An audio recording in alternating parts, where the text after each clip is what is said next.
My name is Brian Harper. I'm Director of Communications at Divers Alert Network, and it is my privilege today to be speaking to Isidora Dekalo from Dive Into Life. Welcome, Isidora. Hi, it is absolutely lovely to be here. So I wanted to start off by talking a little bit about your work as a content creator. How in the world did you get involved in something like that? This is a great question. It's just one thing led to another. Mm-hmm. I started diving for fun, and then I have a finance background, a business background, a marketing background. I was in startups, I was in corporates, and then at one point I had a burnout and I just left my own company and decided, well, I'm going to do something completely different. And I started doing business advisory in the dive scene because I thought, well, I've had such a hard time to actually find information that I would like to tell these businesses how they can optimize their presence online. And then I started experimenting with Instagram, and it was all about just presenting destination information or the things I struggled with finding when I was just going on holiday or diving for fun. And then it turns out I have a great sense of humor. And I started using that actually to more or less educate people. Apart from tell a nice story or about specific destinations, I wanted to use the funny part to actually tell people about things which are worth considering. Sure.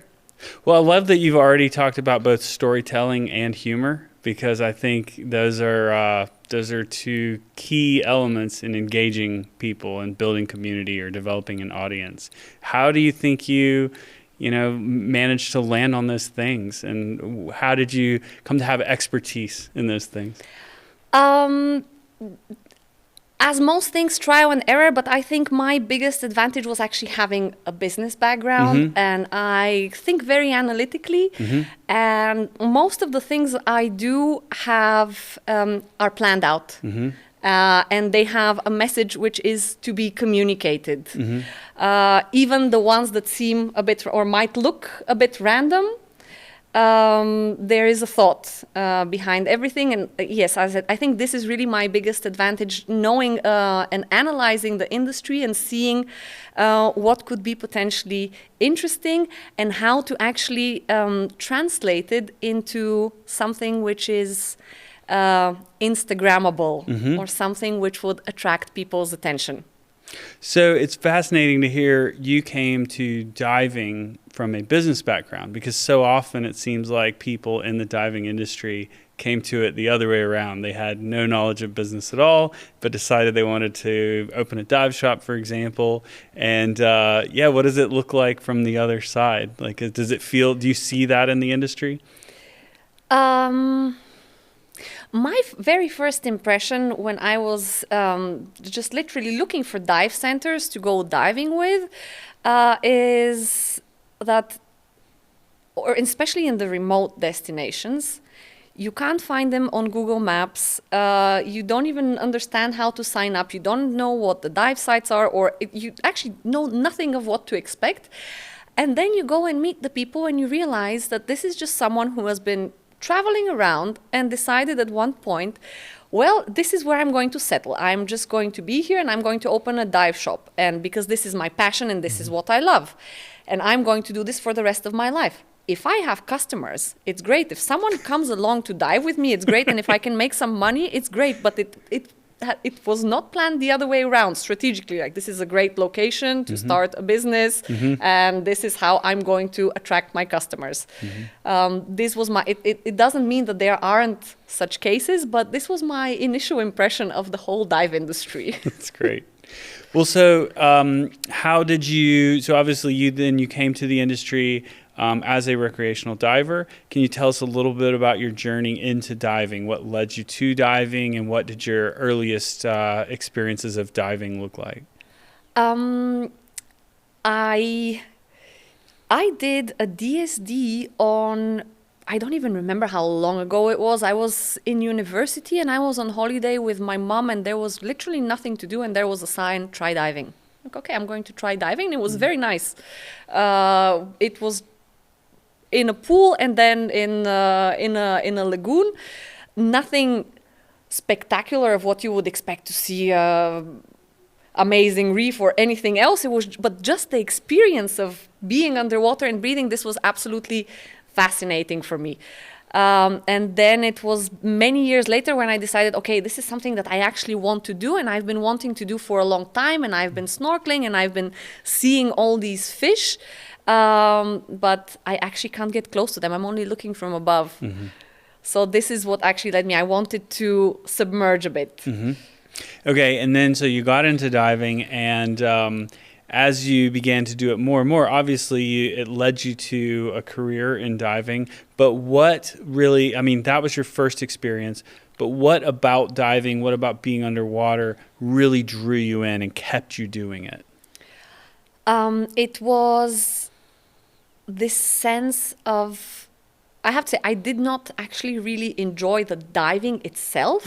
At the very beginning, I found it a bit difficult with all the equipment that you need to have. I can't say I started and I felt very comfortable with it, and I felt like a mermaid. Absolutely not. I was uncomfortable, but the things that I saw underwater really kept me going. But most of all, it was this sense of being disconnected, because it was that time of my life where I was extremely busy with a million things.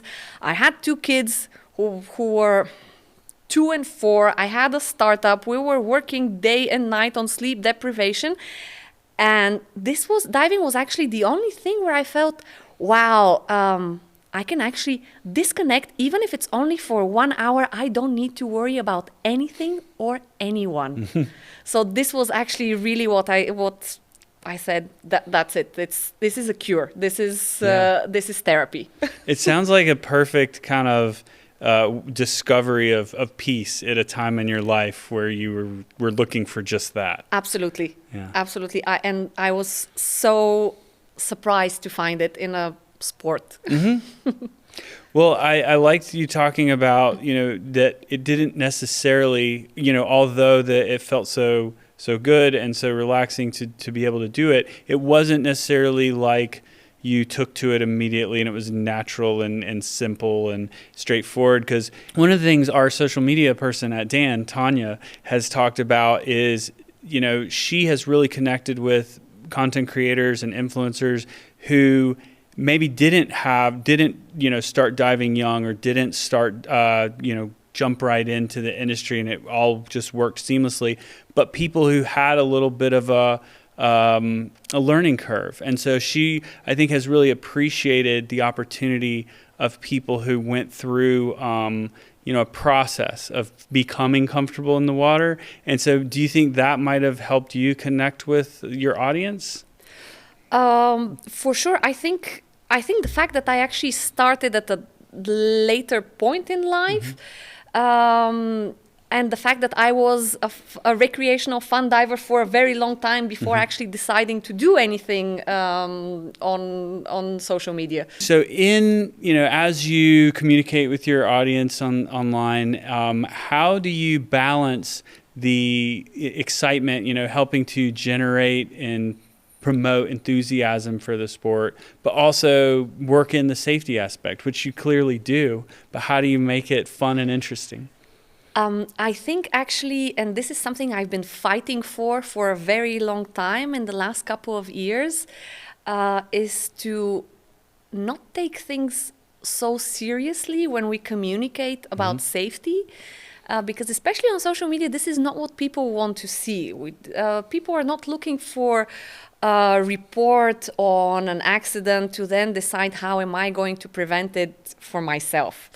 People are looking actually for fun and distraction. So my biggest challenge was how to translate this in a fun way for people to actually watch it, and it's not a lecture that we're giving them. It's something that they say, oh, I can relate, or no, this is actually what my friend does, and hey, maybe I should think about it. So the way I usually think or structure the content is really finding out the pain points or trouble points and trying to figure out how to make it in a fun way. I have no idea where these ideas are coming from. They just emerge. Well, I just want to say it's made it's presented us as, Dan, with such an incredible opportunity to partner with you. And we've so appreciated the partnership because of the way you do that. You incorporate the humor, you incorporate the fun in that safety message. So it's a great thing to see. And it's I think, an important service in this industry. What led you to collaborate with Dan? How did that come about on your end? For me, it was very important to show people what is good practice. And I wanted to have Dan as a partner or as a backup because although I am a dive professional now, I am not an expert. And I actually wanted to bring across a very strong message, and partnering up with Dan is that. It's exactly that. So it's having really a solid base of research where we can bring a message across and say, well, this is how it actually is. And there's no argument about it. Okay, so in the course of our partnership, we've been working together for about a year now. What memories or notable experiences have you had or lessons learned? I'm actually extremely happy that we're working together, and Dan is my favorite partner actually, because I personally feel that we managed to transform exactly the safety, which is a very conservative topic, and it's a very dry matter, into something fun and catch people's attention, because people don't even understand the difference between a dive insurance and a travel insurance. And I didn't know that either when I started diving. I didn't know that I need a special insurance, and I find this so important. And yes, just the fact that we can communicate this to literally millions of people. Millions of people are watching this. It makes me super proud. This is my favorite fact, is that we have reached so many people. Earlier, you said that you don't know where some of these ideas come from, but can you dig a little deeper there? Where do you get these creative ideas for this fun content? I take a topic and try to exaggerate it as much as possible. I think this is one of the keys, which is strategically thinking works in any case. And I write scenarios, actually. I write different scenarios of what it could be and how it could be filmed. I, of course, have many things which I filmed and I don't think are that good, so we're not using them, so you haven't even seen them. But the topics are there. I, of course, watch a lot of other social media content, so I get inspiration from other sports. Isidora, what is a diving safety message that you think needs to be spread more widely that not enough divers are aware of? I think just be diligent. Really, I think this is the simplest thing that everyone can do. Just be diligent in your diving. From what I have seen and in our work so far, because it made me also do quite a bit of research and read articles to understand which issues we can address. It really starts all with the diligence. Just do your checks, be prepared, don't rush, pay attention. Just be there and be present and pay attention. And if something doesn't feel right, you don't need to push it. I think people get so obsessed with, I'm on holiday, I need to dive now, I'm going to miss out on something. If something doesn't feel right, it's really not worth it. Great message. So what else do you do for fun outside of diving? I actually really like to travel. I spend all the time that I'm not diving, I spend with my kids. So my time is divided between trying to teach German, not being a native speaker, because we live in Germany. And I travel with my kids. Are they divers?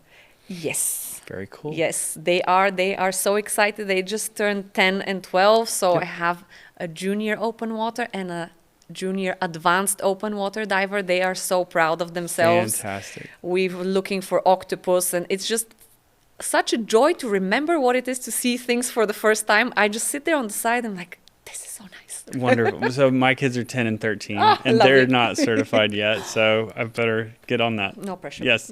Okay, but octopuses, that's the best wildlife to see. What other wildlife? What's your favorite marine wildlife to watch?